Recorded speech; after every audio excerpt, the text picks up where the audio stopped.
Okay, thank you for good morning, afternoon, and evening, everyone. Thank you for having me.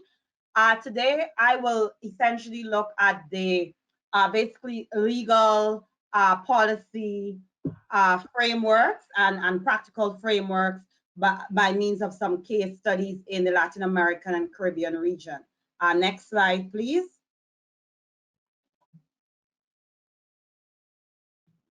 Uh, 3 slides forward, sorry. No, for the purposes of this presentation, I'll be looking at the areas, sorry, 2 slides forward, please. Yeah. So for the purposes of this presentation, I'll be looking at the areas covered by the regional seas programs of the wider Caribbean region and the Northeastern Pacific. Basically, these are the areas covering the Caribbean Sea, the Gulf of Mexico, the Atlantic Ocean, and the Northeastern Pacific.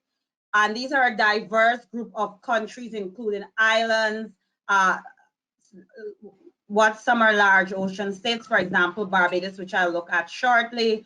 There's small island development states and mainland states who are heavily reliant on the marine environment historically, and many are also biodiversity hotspots.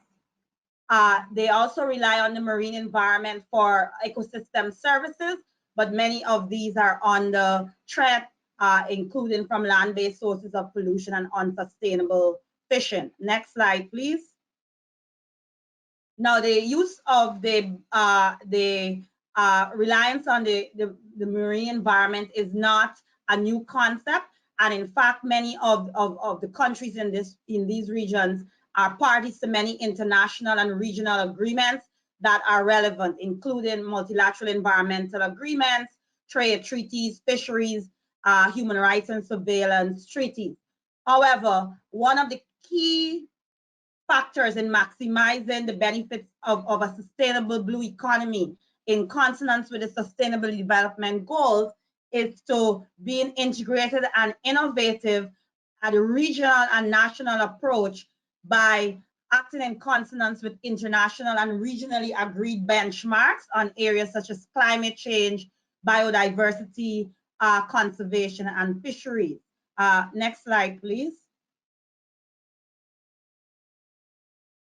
Now, two distinct meta groupings are those under the Cartagena and Antigua conventions, and I should point out the 2002 Antigua Convention, as there's also another Antigua Convention, and these underpin a legal and institutional framework at a regional level to manage the marine environment that can be upscaled and integrated in terms of both the regional fishery bodies to align with regional fisheries bodies and the large marine ecosystems mechanisms. And this strategy has been pointed out by UNEP in a recent a policy direction, as well as by the Convention on Biological Diversity in the Seoul Outcomes. I also point an example in the collaboration between the Abidjan and the OSPAR conventions. And together, these conventions span almost complete coverage, large coverage of ocean, and collaboration and cooperation between these two bodies has led to exchange of data, capacity, and so on. And perhaps this is some potential that may be facilitated by members of both of these conventions who are parties to both conventions. And I give some examples there: Colombia, Mexico, Panama, Costa Rica. Next slide, please. Now, I've highlighted there are existing as well as proposed industries, and I'm not going to dwell in this. I can take questions on this later, and I took this from the Caribbean Development Bank's report, Financing the Blue Economy, a Caribbean Opportunity. Next slide, please. And already in the region, we see some efforts in this regard. And I've just taken a snapshot of the region, ranging, as Carlos would have mentioned, to some countries embracing the ministries of the blue economy, to blue economy master plans, or coastal marine master plans, to the Caribbean Large Marine project, and to the Caribbean Regional Oceanscape project, which is spearheaded by the Organization of Eastern Caribbean States. Next slide, please. Now, the first case study I will look at is that of Barbados. And Barbados is probably an outstanding example of a large ocean state, because its exclusive economic zone is 388 times that of its territorial space. And that is because of a combination of its geographic location, as well as the fact that it is largely settled marine delimitation and with regards to its marine environment. Now, Barbados is a party to several key geopolitical as well as multilateral environmental agreements. So by geopolitical agreements, for example, the CARICOM agreement and OECS and so on. And most importantly, the policy direction toward the blue economy is embraced by the government of Barbados, and it is viewed as an important post-COVID-19 recovery strategy. There have been several important first steps, including a blue economy scoping strategy, financing the blue economy in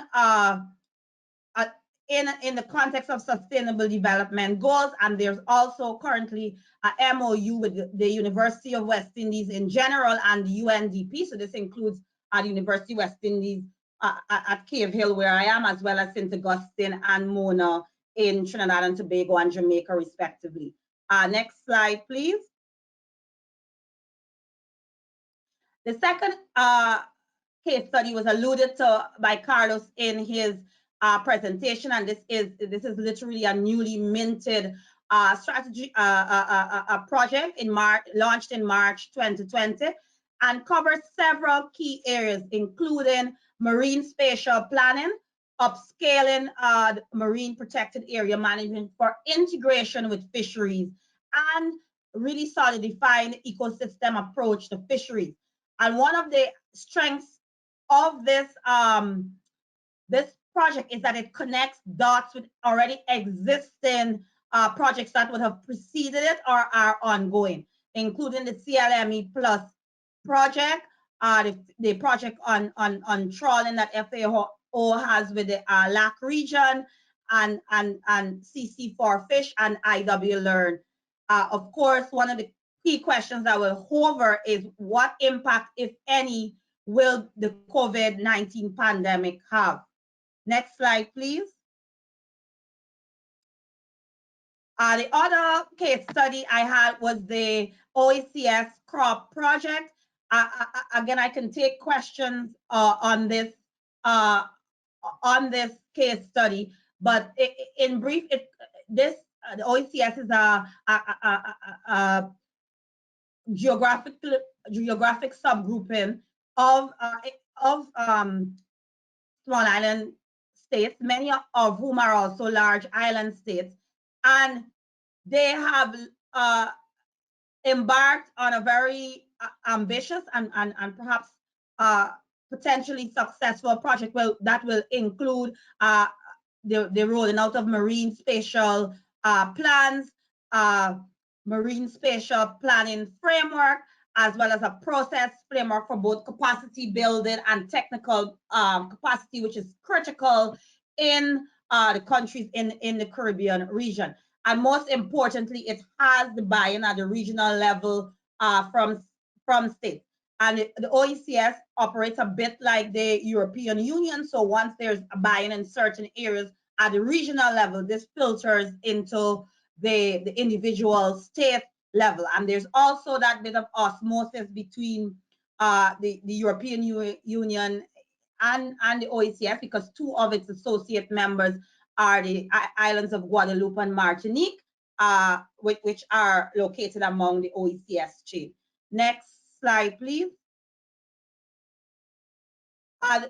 This case study is in a 5-month case study in the Pacific Central large marine ecosystem, and it aims to address pollution and most importantly, one of the key things inserted here is impacts from climate change. And as Porfirio would have said, climate change is something that we cannot divorce from sustainable blue economy. And one key note of this case study too is it aims to integrate with neighboring large marine ecosystems in a kind of integrated approach. Next case study, next slide, please. I am not, this is a very recent one, and this aims to very specific intervention between trade as well as conservation treaties. So the species being targeted here is the Strombus gigas, or the queen conch, which is a highly valued marine asset, a marine gastropod in our region. And there are 3 specific target states. Now from the offset, there are obvious links with the CITES convention, but I see also obvious links with the regional SPA protocol. So quickly, what are some of the challenges? Next slide, please, that we see in the region. Well, I think one of the main challenges is information and data. There's a lack of research, a lack of data, and linked to this lack of data is access and availability of data. There's also financing and investment. Another key area is the business environment, and for example, the ease of doing business in many of these states.